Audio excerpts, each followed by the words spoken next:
Pemberian nutrisi melalui oral merupakan tindakan keperawatan yang dilakukan pada pasien yang tidak dapat memenuhi kebutuhan nutrisi secara sendiri atau mandiri, dengan cara membantu memberi makanan-makanan nutrisi melalui oral. Adapun hal yang perlu diperhatikan sebelum pemberian makanan dan minum pasien adalah: yang pertama, ciptakan lingkungan yang nyaman di sekitar pasien. Yang kedua, sebelum dihidangkan, makanan diperiksa terlebih dahulu apakah sudah sesuai dengan dosis makanan atau diet pasien. Yang ketiga, usahakan makanan dihidangkan dalam kondisi hangat, kecuali pada pasien dengan kontraindikasi. Dan yang keempat, sajikan makanan secukupnya, tidak terlalu banyak tetapi juga tidak terlalu sedikit. Selanjutnya yang kelima, peralatan makanan dan minuman harus bersih. Yang keenam, untuk pasien anak-anak usahakan menggunakan peralatan yang dapat menarik perhatiannya. Dan yang ketujuh, untuk pasien yang dapat makan sendiri, perhatikan apakah makanan tersebut dihabiskan atau tidak. Dan yang kedelapan, perhatikan selera dan keluhan pasien pada waktu makan, serta reaksinya setelah makan. Selanjutnya yaitu indikasi. Untuk indikasi ini diberikan kepada pasien yang memiliki gangguan mobilitas tetapi masih sadar, atau pasien yang tidak mampu makan secara mandiri yang disebabkan oleh sakit atau trauma tubuh. Selanjutnya kontraindikasi. Kontraindikasi dari pemberian nutrisi peroral pada pasien yakni tidak dapat diberikan kepada pasien koma, pasien kanker nasofaring, dan pasien kanker mandibularis. Selanjutnya tujuan dari pemberian nutrisi peroral pada pasien yakni memenuhi kebutuhan nutrisi pasien, mengurangi jangka waktu perawatan dan mempercepat proses penyembuhan pasien, serta mengurangi komplikasi, menurunkan mortalitas, dan memperbaiki status gizi pasien. Selanjutnya adalah pengkajian keperawatan. Yang perlu dikaji adalah fungsi gastrointestinal dan tipe diet yang dapat ditoleransi oleh pasien, serta kemampuan pasien menelan, jenis makanan yang pasien sukai atau tidak sukai, serta adanya alergi makanan. Sebagai perawat yang membantu pasien dalam makannya, kita juga perlu memperhatikan makanan yang diperuntukkan kepada pasien yang terdiri atas: pertama, makanan pokok untuk memberi rasa kenyang. Dalam hal ini adalah nasi. Makanan pokok berperan sebagai sumber utama energi dan itu berasal dari karbohidrat. Yang kedua, lauk yang merupakan sumber dari protein.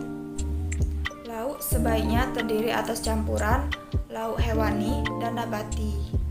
Lauk hewani merupakan sumber protein, fosfor, tiamin, tiasin, vitamin B6 dan vitamin B12, zat besi, seng, magnesium, dan selenium. Yang ketiga, sayur untuk memberikan rasa segar dan melancarkan proses menelan makanan, karena biasanya dihidangkan dalam bentuk berkuah. Sayur merupakan sumber mineral dan vitamin. Yang keempat, buah untuk mencuci mulut dalam artian kata sebagai makanan penutup setelah mengkonsumsi makanan utama. Buah juga sumber mineral dan vitamin. Yang kelima ada susu. Susu mengandung protein bernilai biologi tinggi dan zat esensial lain dalam bentuk yang mudah dicerna dan diserap. Maka, susu terutama dianjurkan pula sebagai unsur kelima yang dibutuhkan oleh tubuh. Adapun kondisi-kondisi yang mempersulit mendapatkan nutrisi yang adekuat diantaranya: yang pertama, individu yang menderita luka pada tenggorok mungkin mengalami kesulitan untuk menelan. Yang kedua, individu yang mengalami masalah lambung mungkin mual terhadap makanan. Yang ketiga, individu yang demam mungkin tidak nafsu makan. Yang keempat, pasien di rumah sakit hampir selalu beresiko mengalami kekurangan nutrisi karena penyakit mereka atau karena tindakan terhadap penyakit mereka. Banyak pasien telah mengalami kekurangan nutrisi ketika masuk ke dalam rumah sakit. Makanan yang dihidangkan di rumah sakit mungkin berbeda dari makanan yang biasa dikonsumsi pasien. Pasien mungkin tidak suka makanan rumah sakit.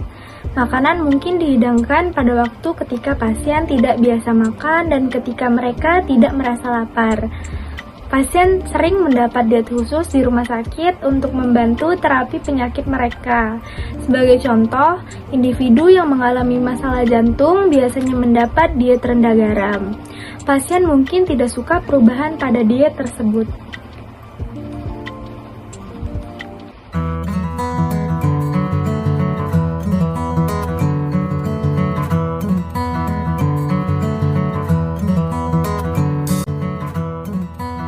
Nah, teman-teman, sebelum kita melakukan tindakan kepada pasien, alangkah baiknya kita menjaga kebersihan tangan kita dengan mencuci tangan menggunakan air dan sabun ataupun bisa menggunakan hand sanitizer. Selamat pagi, Adek. Dengan Adek Abid, benar? Oke, kakak izin cek gelang tangannya sebentar ya. Oke, benar dengan Adek Abid. Adek Abid, gimana kabarnya hari ini?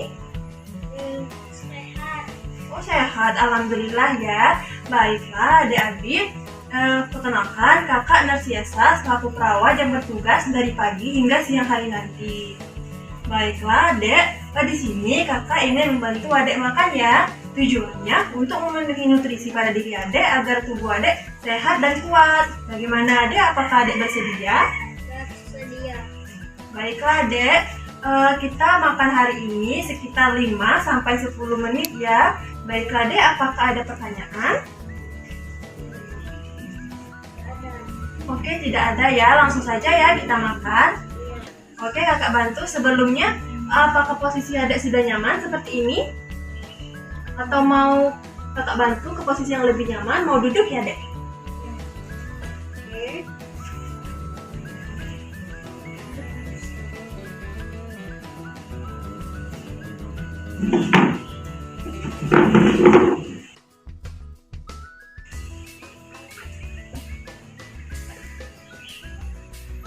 Oke, permisi Adek.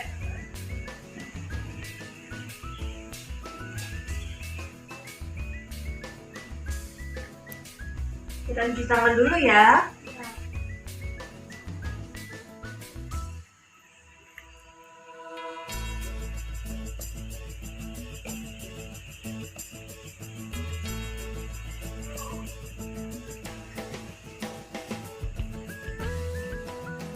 Baiklah, Dek. Sebelum kita makan, alangkah baiknya kita berdoa terlebih dahulu ya. Oke, kita berdoa ya. Letakkan tangannya, Dek. Bismillahirrahmanirrahim. Allahumma barik lana fimma razaqtana wa qina azabannar. Amin. Adek, sebelum kita makan, apakah Adek mau minum dulu? Oke, Adek ya, mau minum air putih atau mau minum air teh? Air putih. Oke, kita minum air putih saja ya. Iya.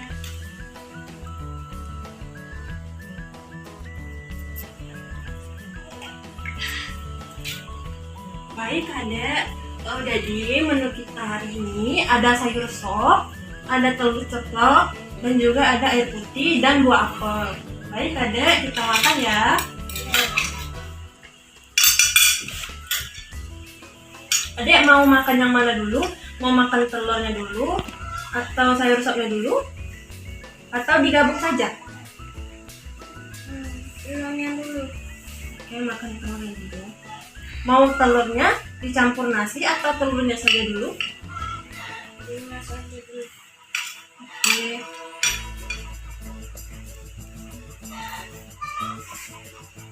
Kalau sudah kenyang, boleh bilang ke kakak ya.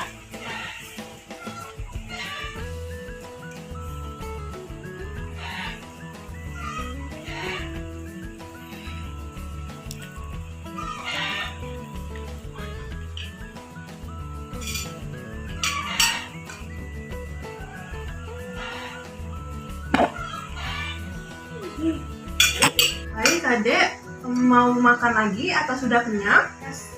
Sudah kenyang. Ya sudah ya. Alhamdulillah, Adek, kita sudah selesai makan ya. Baik, Adek, minum dulu.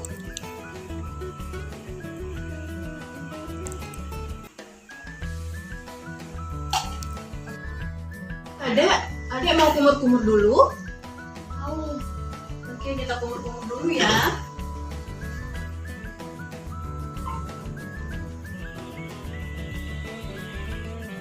Lagi? Lagi.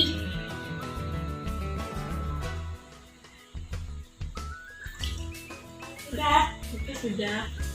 Mau minum lagi deh atau udah? Udah. Izin ya, Kak bersihin dulu mulutnya. Iya. Izin ya, Kak lepas. Iya.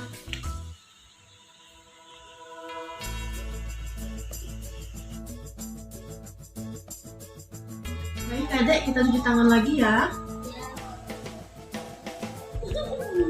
Oke, izin. Tangannya berhenti.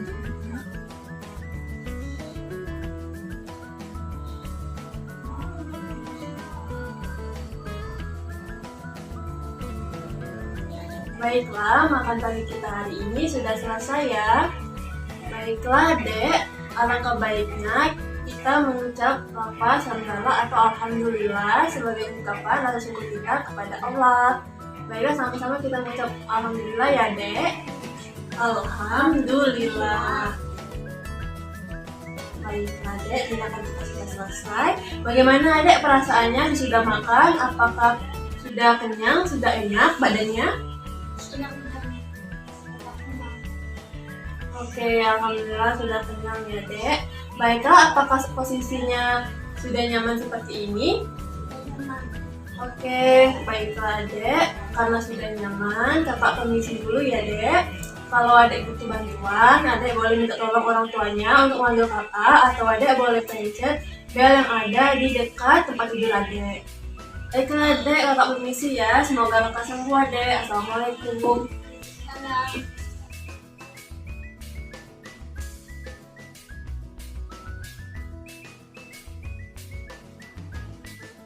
Nah, ada pun beberapa hal yang perlu kita dokumentasikan seperti nama pasien, tempat tanggal lahir pasien, nomor rekam medik pasien, lalu apakah ada gangguan pada saat pasien makan, bagaimana cara pasien makan, dan seberapa banyak atau seberapa porsi pasien makan dan seberapa banyak pasien minum. Lalu, jika kita sudah selesai mendokumentasikan, jangan lupa berikan nama terang kita dan juga paraf.